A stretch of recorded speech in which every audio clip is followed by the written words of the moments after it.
बिस्मिल्लाहिर्रहमानिर्रहीम, अस्सलाम वालेकुम। पाकिस्तान और दुनिया भर में देखने और सुनने वालों को अब्दुल कादिर का तकरीबन 37,000 फुट की बुलंदी से सलाम। ये व्लॉग थोड़ा सा यूनिक होने वाला है, मेरे लिए भी एक नया एक्सपीरियंस है क्योंकि मैं सफ़र कर रहा हूँ, ट्रैवल में हूँ। कहाँ पे हूँ वो मैं आपको नेक्स्ट व्लॉग में बता दूंगा, लेकिन इस टाइम मैं प्लेन में हूँ और सफ़र कर रहा हूँ किसी जगह पे। तो मुझे था कि आज का व्लॉग तो हम नहीं कर पाएंगे, मिस हो जाएगा, लेकिन थैंक टू स्टारलिंक और जिस फ़्लाइट में मैं सफ़र कर रहा हूँ कतर एयरवेज़ की, यहाँ पे हमें इंटरनेट की फैसिलिटी मिल रही है। तो अच्छी कनेक्टिविटी है, मैं घर में भी बात कर पा रहा हूँ, वीडियो कॉल पे भी कर पा रहा हूँ और सारा कुछ। तो मैंने सोचा कि चलें एक एक्सपीरियंस करके देखते हैं कि क्या हम बात कर सकते हैं, आपसे कनेक्ट कर पाते हैं। तो अगर तो ये व्लॉग टाइम से अपलोड हो गया, दैट मीन्स के ये वर्क कर रहा है। अगर नहीं हुआ तो फिर शायद आज की गैर हाज़िरी हो वो आप फिर कबूल कीजिएगा, या हो सकता है फिर किसी लेट नाइट पे हम इसको अपलोड कर दें। एनी हाउ, ज़रा ख़बरों के ऊपर बात करते हैं। आज 9 मई की तारीख है और किस वजह से ये दिन अहमियत का हामिल है आप सब लोगों को पता है, उसकी डिटेल में नहीं जाते। लेकिन मैंने इस 9 मई की तारीख को बहुत करीब से देखा भी है, कवर भी किया, और इसके बहुत सारे विजुअल्स ऐसे हैं जो अभी तक कहीं अनएडिटेड या अनसीन विजुअल हैं जो मेरे पास कहीं पड़े हैं। कभी कभी दिल चाहता है कि उनको अपलोड करके चीज़ें जो है वो दिखाई जाएं, सो रिकॉर्ड का हिस्सा बने, लेकिन किसी मुनासिब वक्त पे।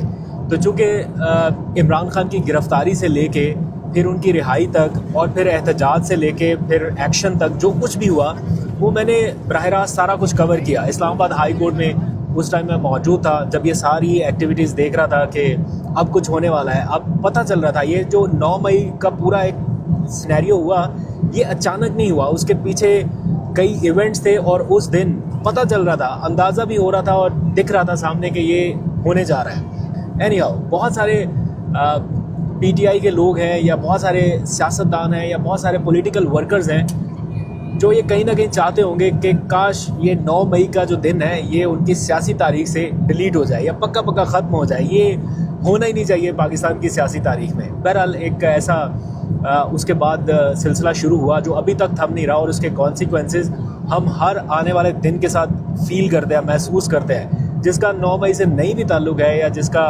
सियासत से नहीं भी ताल्लुक़ है वो भी कहीं ना कहीं इस हीट को फेस कर रहा है या फील कर रहा है। फॉर एग्ज़ाम्पल, मैंने आज भी देख रहा था कि किसी के बूढ़े वालिदैन हैं वो अदालतों के बाहर अपने बच्चों का इंतज़ार कर रहे हैं, और कहीं पे बच्चे हैं वो अपने बूढ़े वालिदैन का इंतज़ार कर रहे हैं कि कहीं से कोई ख़बर आए, कहीं से कोई अच्छी खबर आए उनकी रिहाई के हवाले से या कहीं कोई रिलीफ के हवाले से। लेकिन जो सिलसिला शुरू हुआ था लग रहा था कि शायद आने वाले कोई 6, 8, 10 महीनों में ये कंक्लूड हो जाएगा, लेकिन 3 साल के बाद भी ये सिलसिला उधर का उधर ही है।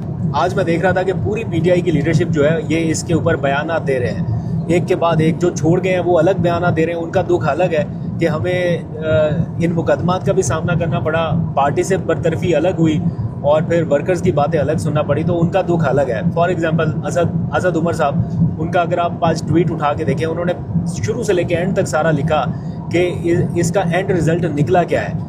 क्या वो कहते हैं कि पाकिस्तान की मईशत बेहतर हो गई इस सारे 2-3 साल के अंदर, क्या हालात बेहतर हो गए आम पाकिस्तानियों के। आज भी पेट्रोलियम प्राइसेस आप 416 रुपये इमेजिन कर सकते थे आपके इतनी जल्दी पाकिस्तान में पेट्रोलियम प्राइसेस 416 रुपये, डीजल पेट्रोल। और अब ये एक नया नॉर्मल बन गया कि 20, 25, 30, 35, 50 रुपये तक कीमत बढ़ जाए तो कोई मसला ही नहीं है। मतलब लोग भी बर्दाश्त कर लेते हैं, और हुकूमत जो पहले कभी 2 रुपये 4 रुपये पेट्रोल बढ़ाते हुए सोचती थी कि ये बढ़ाएं या ना बढ़ाएं, इसका सियासी नुकसान हो सकता है या हमें वर्कर्स की जानिब से या हमारे अपने लोगों की जानिब से बातें सुनना पड़ सकती हैं, अब वो ये सारी चीज़ें भी नहीं सोचते। 2-3 साल पहले जितना पेट्रोल की मुकम्मल कीमत अदा किया करते थे उतना अब उसके ऊपर टैक्स दे रहे हैं। आज मिफ्ता इस्माइल ने बताया कि मौजूदा हुकूमत ने ये जो आज इजाफा किया है पेट्रोलियम मसनूआत की कीमतों में, ये इस वजह से नहीं किया कि कोई आलमी मार्केट में इजाफा हुआ और वो ट्रांसफ़र किया गया, नहीं, ये हुकूमत के अपने टैक्सेस बढ़ाए गए हैं, लेवी बढ़ाया गया, टैक्स बढ़ाए गए, प्रीमियम उसके ऊपर पता नहीं और क्या क्या कुछ है। आज मैं समा न्यूज़ की रिपोर्ट देख रहा था, उसमें ये बताया गया, समा न्यूज़ अब आपको पता है कि वो किस पॉलिसी का चैनल है या उसकी पॉलिसी कहाँ पे इन लाइन है। अब वो उस जैसा चैनल भी ये बता रहा है कि हुकूमत ने पेट्रोल की कीमतों को कमाई का ज़रिया बना लिया। ये क्यों बढ़ रही हैं पेट्रोल की कीमतें? सिंपल सी बात है, इसकी कोई लॉजिक नहीं है कि भारत में नहीं बढ़ रही है, चले हमारे बाकी हमसाया मुल्क हैं उनमें इतनी नहीं बढ़ी जितनी पाकिस्तान में बढ़ी है। क्यों? क्योंकि ये किसी की नाकामी का मलबा हमारे ऊपर आ रहा है। नाकाम कौन हो रहा है? FBR। अगर उनसे टैक्स कलेक्ट नहीं हो रहा और मसले मसाइल आ रहे हैं, दैट डजेंट मीन कि बस एक ही तरीका रह गया है कि जनाब आपने आवाम की जेबों से पैसा निकालना है, एक बार निकाला है। अब तो ये हफ्तावार सिलसिला शुरू हो गया। पहले तो फिर चलो 15 दिन के बाद पेट्रोल की कीमत ऊपर नीचे होती थी, पहले उससे पहले 1 महीने बाद होती थी, फिर 15 दिन हो गया, अब हफ्तावार हो गया। और हफ्ते में भी आपको कोई अंदाज़ा नहीं, आप प्रेडिक्ट नहीं कर पाते कि ये कितना होगा। और समटाइम्स अभी कल की बात ही है, मैंने ये पेट्रोल की प्राइसेस बढ़ने से पहले अपने एनर्जी रिपोर्टर से पूछा कि आपका गैस क्या है, पेट्रोल की प्राइसेस कम होंगी या ज़्यादा होंगी? उसने कहा नहीं इस बार तो कम होगी, क्योंकि पैटर्न यही था ना आलमी मार्केट और बाकी सारे जो इस टाइम सिचुएशन है।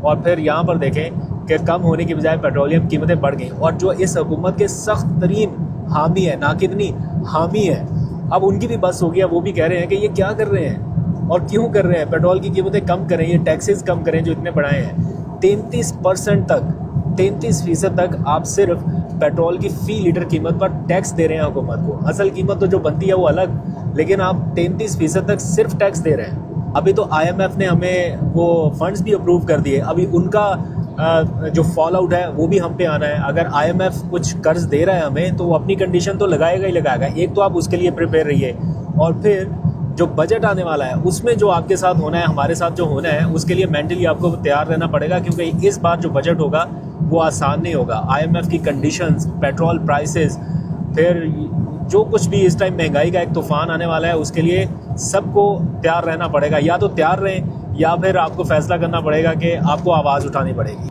अगर नहीं उठाएंगे तो फिर उतना की रिलीफ मिलेगा जितना आपको याद है बिजली की कीमतों में मिला था हालिया। 1 पैसा फ़ी यूनिट, हमने आपको बताया था 1 पैसा फ़ी यूनिट का रिलीफ हुकूमत ने दिया।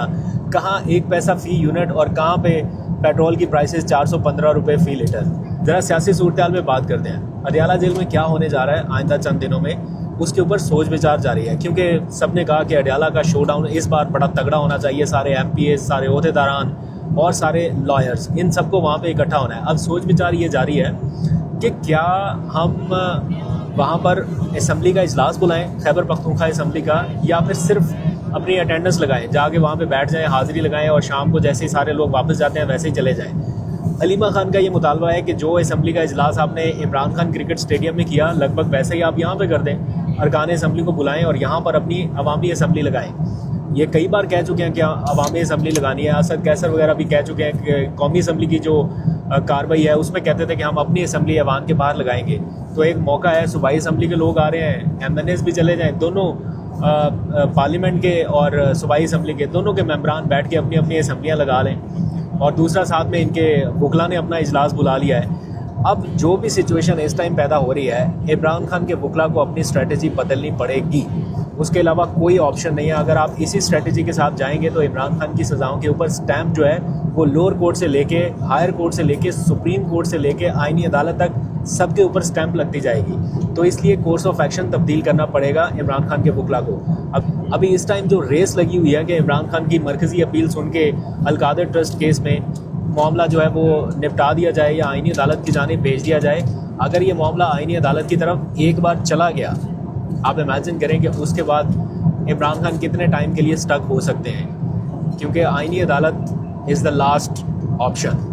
अगर वहाँ से भी स्टैम्प लग गई कि नहीं, जो सज़ा हुई है वो बिल्कुल ठीक हुई है और ये 14 साल के लिए सज़ा बरकरार रखी जाती है, तो फिर कोई और ऑप्शन नहीं है। फिर तो आपके पास अपील भी नहीं है, फिर और कोई चीज़ नहीं है। ठीक है, अपील भी करनी है तो उसी फोरम पे करेंगे, उसके बाद आपके पास कोई बड़ा हायर फोरम नहीं रह जाता। अभी तो ये है ना कि इस्लामाबाद हाई कोर्ट में कोई फैसला आ गया तो हम सुप्रीम कोर्ट चले जाएंगे, या लोअर कोर्ट से कोई आ गया तो हाई कोर्ट चले जाएंगे। अगर आईनी अदालत में चला गया तो उसके फैसले बाइंडिंग है सुप्रीम कोर्ट के ऊपर भी, यानी फिर आईनी अदालत अपने फैसले को ना रिवर्स कर पाएगी और ना आप किसी और जगह पे चैलेंज कर सकेंगे। तो सारी गेम जो है वो इमरान खान के एक तरह से अगेंस्ट जाती दिखाई दे रही है। तो अब PTI के लॉयर्स को अपनी हिकमत अमली वाकई बदलनी पड़ेगी। देखते हैं कि ये बैठ के क्या स्ट्रेटजी बनाते हैं। कुछ इजलास तो इनके चल रहे हैं, बाकी खबरें चल रही हैं कि जनाब कोई इमरान खान को मुंतकिल करने के हवाले से या कोई बिल्कुल चीज़ें फाइनल स्टेज पे पहुंची हैं। बहुत सारी खबरें मैंने भी सोशल मीडिया पर देखी हैं, लेकिन अगर चीज़ें फाइनल स्टेज की तरफ जा रही होती है ना, तो पसे पर्दा कुछ ना कुछ ऐसे इंडिकेटर्स मिल जाते हैं, पता चल जाता है कि हाँ यहाँ पे राब्ता हो रहा है, हाँ यहाँ पे राब्ता हो रहा है। उस किस्म के कोई इंडिकेटर्स नहीं है। कम से कम इमरान खान की फैमिली को पता होना चाहिए अगर ऐसा कुछ हो रहा है। और उनकी फैमिली जिस तरह से रिएक्ट कर रही है, बिहेव कर रही है या एग्रेसिव हो रही है, वो बड़ा क्लियर ये बता रहा है कि ऐसा कुछ नहीं है जैसा सोशल मीडिया के ऊपर बताया जा रहा है। समटाइम्स ऐसा होता है जब मोमेंटम पकड़ना होता है किसी तहरीक ने, तो फिर ये बताया जाता है कि वो बस बात होने लगी, वो बस अभी कुछ ना करें, चीज़ें चल रही हैं, स्ट्रीमलाइन हो रही है। हाँ, एक चीज़ ज़रूर है कि महमूद अचकज़ई जो है वो खामोशी से अपने तौर पे कुछ सियासी दानिशमंदी का मुजाहरा करते हुए कुछ ऐसे फैसले करना चाहते हैं जिसका इमरान खान को फ़ायदा हो सकता है, लेकिन वो किस कदर काबिल अमल है या उन पे एग्जीक्यूशन कैसे हो सकती है, क्या दूसरा फरीक चाहता है नहीं चाहता, ये एक सवाल बहरहाल अपनी जगह पे है। तो मैं आज के व्लॉग को बहुत ज़्यादा लंबा नहीं करूँगा क्योंकि मुझे मालूम नहीं कि ये अपलोड होगा भी या नहीं होगा, और मैं बात कर भी इसलिए रहा हूँ ताकि ये तसलसल ना टूटे और आपको ख़बर रहे कि हम कहाँ पर हैं और क्या कर रहे हैं। बहरहाल कोशिश करेंगे कि जहाँ पर भी हों आपसे कहीं ना कहीं कनेक्ट करें, लेकिन अगर आने वाले एक आध हफ्ते में ये कनेक्शन ज़रा कमज़ोर पड़े या बर वक्त ना आपसे रब्ता हो पाए तो आप समझ लीजिएगा कि मसरूफियत है। तो बहरहाल मैं कल या परसों में आपको बता भी दूंगा कि मैं कहाँ पर हूँ, लेकिन जब तक पहुँच नहीं जाता तब तक आप थोड़ा सा इंतज़ार कीजिए। अभी तक के लिए इतने, अपना बहुत सा ख्याल रखिए। अल्लाह हाफ़िज़।